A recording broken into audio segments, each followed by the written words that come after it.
children find it difficult to stop an enjoyable activity. I mean, who wants to leave the playground when they're having fun? Some children with additional needs find it extremely difficult to transition between activities. This may be due to various reasons, such as rigid behavior patterns or simply not understanding what is expected of them. There are certain techniques that we can try to help make transitions smoother, and we will talk about 2 of these here. Nice coloring, Luke. I like how you color the wings. Let's color for 5 more minutes and then clean up. If you know that your child has difficulty stopping or transitioning between activities, preempt this by giving them a warning. Give them plenty of time to finish up. Time is an abstract concept, and some children don't fully understand what 5 minutes or 10 minutes actually mean. A visual warning like a timer is effective because children can then see time passing away.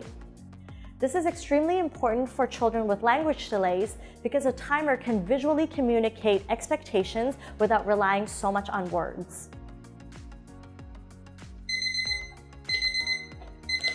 Timer beep, so it is time to tidy up. Okay.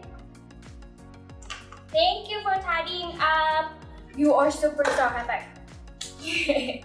Remember to praise your child if they're compliant. Praising a specific action will increase the behaviors you want to see more of.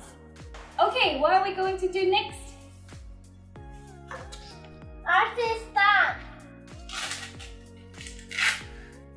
It's story time. That's right. Let's get a book.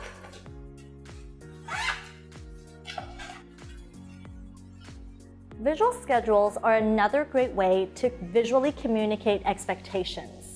Some young learners engage in interfering behaviors during transitions because they don't understand what is expected of them, and this can be very daunting. Visual schedules provide consistent and predictable expectations and promotes structure. Children thrive on structure, and a meaningful schedule and routines are key to antecedently addressing interfering behaviors.